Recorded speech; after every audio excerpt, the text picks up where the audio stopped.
Hey, this is Chris Spiker. Well, welcome to Minding Your Business. First guest today, John Nahar, and you're a vice principal over at Antelope Valley High School. Yes, I am. Thanks for having me. Appreciate it. You bet.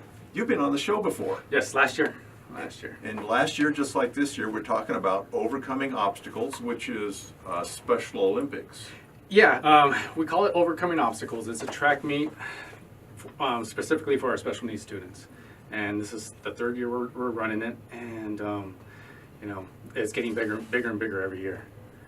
We have 4 events that the kids compete in. We have all the kids are doing a sprint. They do sprints. We have 3 different levels.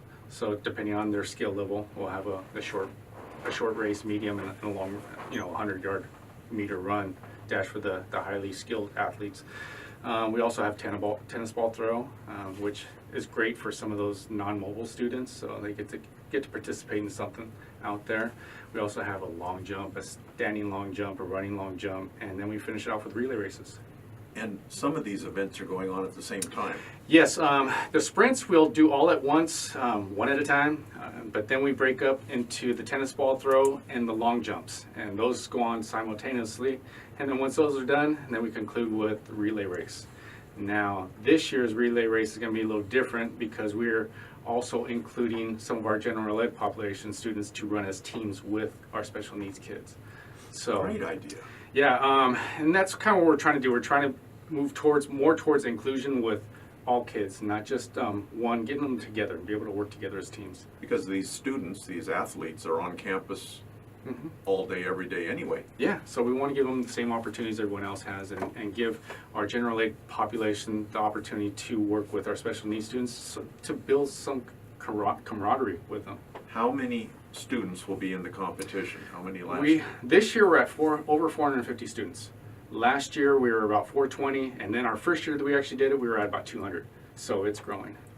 That's a lot of transportation. It is. We have 8 high schools within our district, and every high school has 3 buses coming our way for the event. 1 bus mainly of athletes, and then a couple buses of Rooter students to come watch the event. Rooter students. Yeah, the Rooter bus. Define special needs. The technical term is intellectually disabled students. These students will not be getting a diploma from high school. They're in our pre-vocational classes where they're learning job skills and life skills, things that will help them beyond high school. They're at all our high schools, and they can actually go to school until they're 22 years old. So we have, a big population. Basically everyone within our district is entering this contest. So 450, 60 kids district-wide. And so begs the question, why was Overcoming Obstacles created? Well, it was a little idea that I had a few years ago about just bringing some of our kids out to our track meets, the regular track meets that we have during the school year, during the track season. And my idea was to have our kids come out prior to and have a little competition with any other school that came and wanted to bring some of their kids. So they have a little mini track meet before the main track meet. But logistically wise, it wasn't going to work being able to do that. So I just figured, let's just try to do one big day and get everyone involved, and it's evolved into this. And it's a school day, right? Yes, it's a school day. It's a Friday. It's April 26th. It starts at 9:30 in the morning, and it usually goes about 3 hours. So we should conclude about 1 o'clock in the afternoon. Friday, April 26th. How much does it cost to get in? It's free. Free. It is free. So Parking's still free over there? parking's free. They park in the student parking lot. It's at our football stadium. This is AV High School on AV High Division School. Street? Yes, and we'd love to see the community out there. I'd love to see all the parents of the kids out there. We know we're going to have students from all over the district out there supporting the kids, so it's a good event. I've got Bob Broad here videotaping, and Aaron also, but I want to say that all of the schools bring their mascots. Yeah, last year, was it the first year or last year? But no, last year we started a mascot race. I asked for the mascots to come out. No, it was actually the first year. Yeah. I asked for all the mascots to come out, and they were out there. And just right after we were done with the sprints, we figured, let's do something. Let's have a little race. So that first year we had a little impromptu race, and then last year it was planned. We planned to have a race, and we'll do it again this year. So we have 8 mascots running out there, so it's kind of fun to watch. I'm thinking, what a great photographic opportunity on so many levels. I would expect to see some of the photographs from the Olympics, maybe at the AV Fair in the photography department. That would be nice. I hope so. These kids deserve the word to be out there, so it'd be nice to see. Okay, so we know where the track meet's going to be. That's on Friday, Mhm. April 26th, AV High School on Division. Starts at what time? Starts at 9:30. Opening ceremonies will start at 9:30, which will last probably about 15 minutes, and then we get right into the events. And then we conclude with a medal ceremony at the end. So we give all the students participation medals, and we give all the first place winners first place medals. So, And what kind of trophy do you get? oh, me, it's just fun to watch. Yeah. You've got the clipboard. Got the clipboard running around. I heard that this event is recognized by the Special Olympics. Can you tell me about that? Yeah, since we started doing this, I've been trying to get them on board to recognize our event. And last year, we were able to get our area representative for the Special Olympics out to watch our event.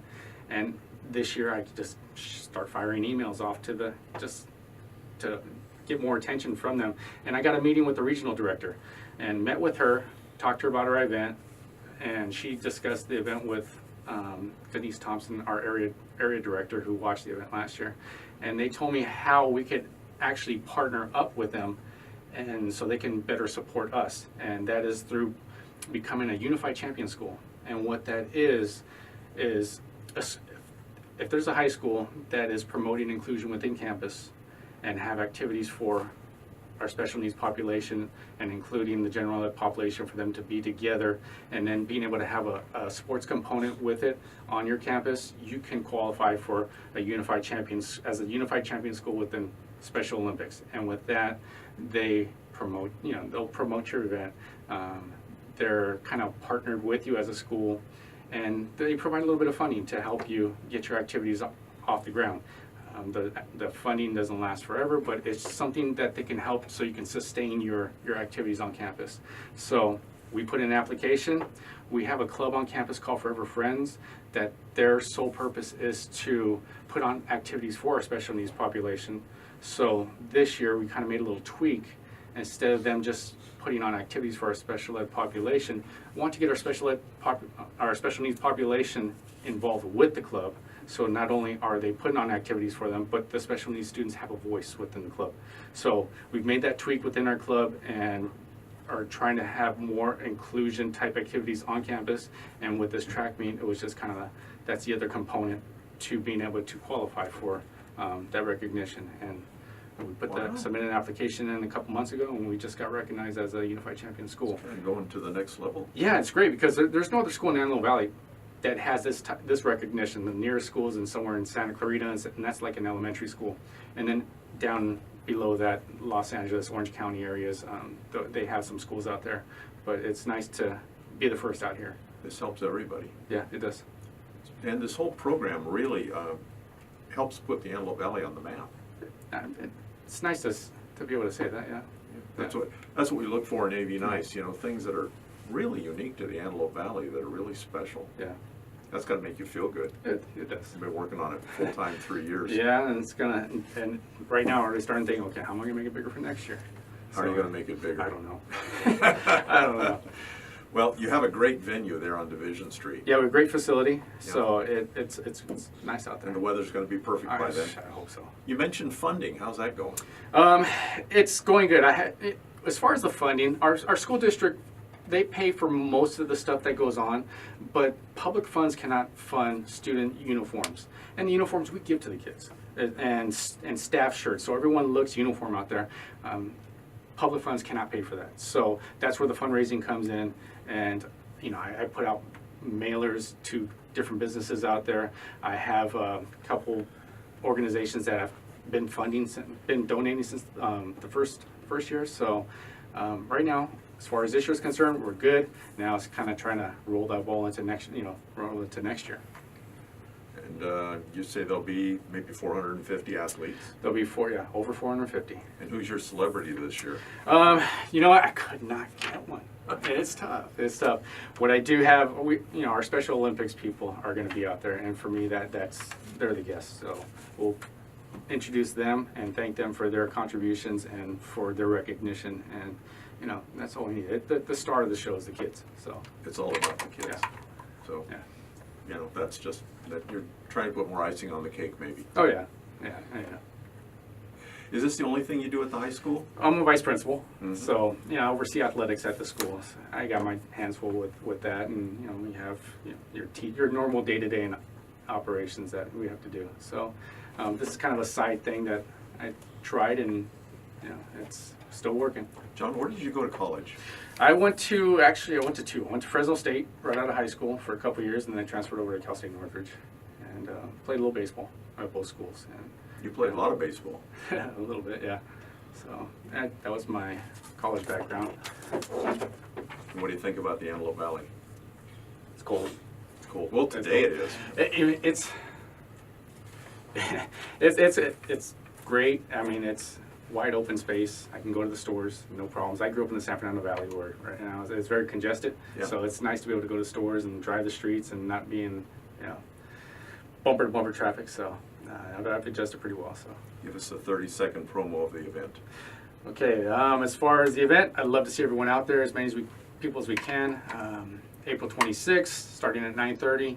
We will be concluding at 1 o'clock. It's free to get in. The more people out there supporting our event, the better. Hope to see you all out there, and that's pretty much what I got. Hey, and when you come by the Special Olympics overcoming obstacles, Mhm. come find John Nahar, Vice Principal at AV High School. Say hello and thank him for what he does. Thank you, John. Thank you, appreciate it.